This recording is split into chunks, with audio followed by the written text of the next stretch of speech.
नमस्कार मित्रांनो, limited at चॅनलमध्ये आपलं स्वागत आहे.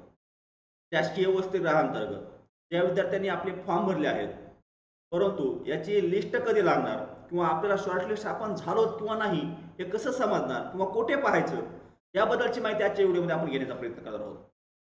आता शासकीय वसतिगृह याबद्दलची बऱ्याचशा विद्यार्थ्यांना भरपूर समस्या आहेत, परंतु यामध्ये झाला काय विषय मला एक मुळात सांगतो. ही प्रक्रिया पूर्ण पहिली ऑफलाईन होती. जस्ट यावर्षीच फक्त पहिल्याच वर्षी ही ऑनलाईन पद्धतीने राबवण्यात येते. त्यामुळे या ठिकाणी तुम्ही जर पाहिलं असेल तर संकेतस्थळावर तुम्हाला कसल्याही प्रकारचे हेल्प डेस्क नाहीये किंवा तुम्हाला कसल्या म्हणजे काय अडचण असेल कुणाला मेल करता येत नाही, त्या ठिकाणी मेल दिलेला नाहीये किंवा काही सपोर्ट सिस्टम दिलेली नाहीये.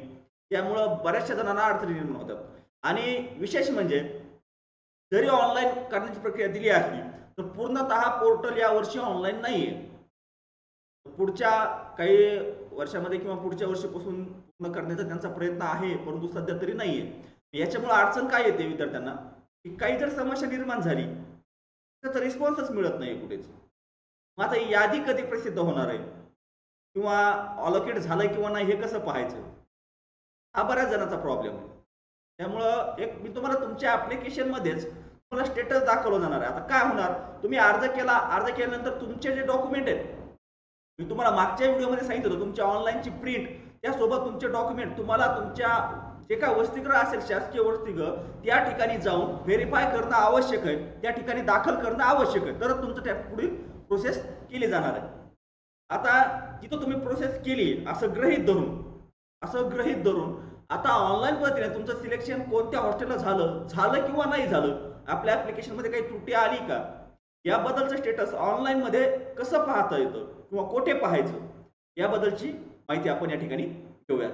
तर चला विलंब न करता डायरेक्ट मी तुम्हाला स्क्रीनवर नेऊन दाखवतो कशा पद्धतीने आपण स्टेटस चेक करू शकतो.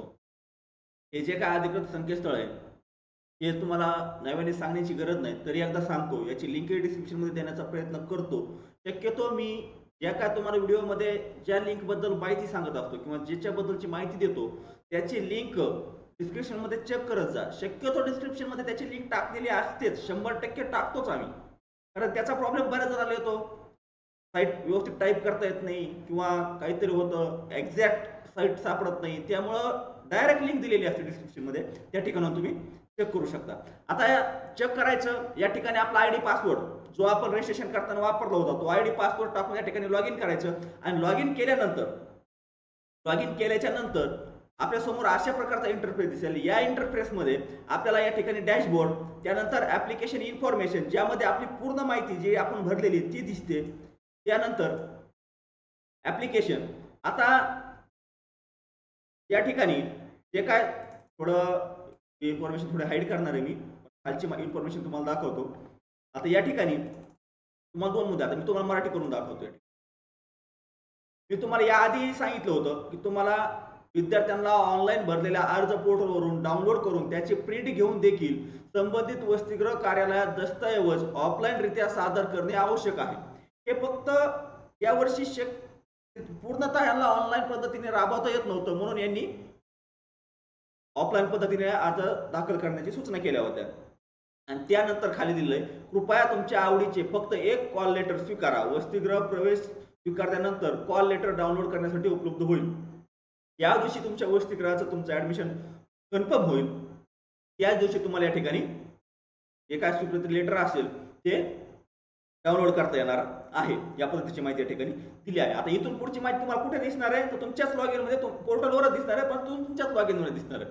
कुठे या हॉस्टेलला लिस्ट लागणार, त्या हॉस्टेलला लिस्ट लागणार, कुठे काय होणार याबद्दलचं नाही, परंतु पोर्टलमध्ये जे दिसतं जे दाखवलं जातं त्यावरच आपण चर्चा करूया.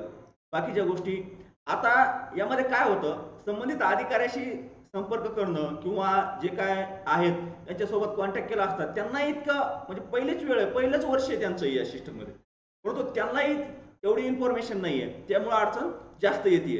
आता या ठिकाणी जर तुम्ही पाहिलं तर जे काय आहे ते आपल्याला काय डॉक्युमेंट ऑफलाईन दाखल करायचे. मी मागच्या व्हिडिओमध्ये तुम्हाला सांगितलं होतं डॉक्युमेंट तुम्हाला ऑफलाईन पद्धतीने हॉस्टेलमध्ये दाखल करावे लागणार आहेत.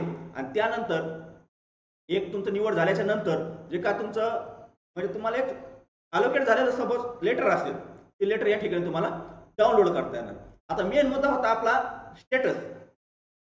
या ठिकाणीच या जे काय आपण अर्ज या पर्यायावर येतो या ठिकाणी तुम्हाला जे स्टेटस आहे ते अंडर सिक्युरिटी दिसतंय। या ठिकाणी अंडर सिक्युरिटी म्हणजे अजून तुम्हाला कसल्याही प्रकारचं तुमचं डॉक्युमेंट व्हेरिफिकेशन झालेलं नाही, आणखी सिक्युरिटीमध्ये जर तुमचे डॉक्युमेंटच आणखी तपासले गेले नाहीत, त्यामुळे तुमचं आजच सिलेक्शन होणार व कधी लिस्ट लागणार तुम्ही फक्त या ठिकाणी चेक करू शकता की आपलं सिलेक्शन झालंय नाही झालंय, आपल्या अर्जात काही त्रुटी निघली आहे, ऍक्सेप्ट झालंय नाही झालंय, या ठिकाणी तुम्ही चेक करू शकता ऑनलाईन पद्धतीने।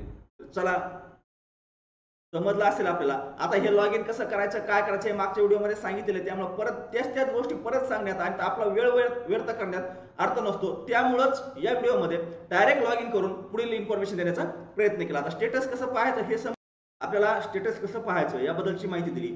हे स्टेटस पाहून या स्टेटसच्या ठिकाणी आपलं सिलेक्शन झालं नाही झालं, आपलं काय आपल्या ॲप्लिकेशनमध्ये काही त्रुटी आली त्याची इन्फॉर्मेशन आपल्याला दिली जाणार आहे।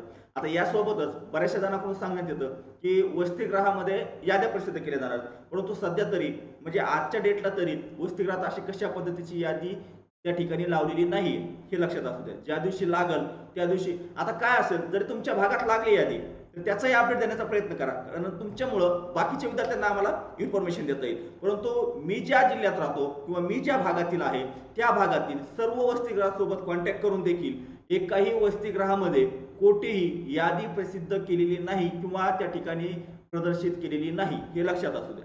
एवढीच माहिती देतो।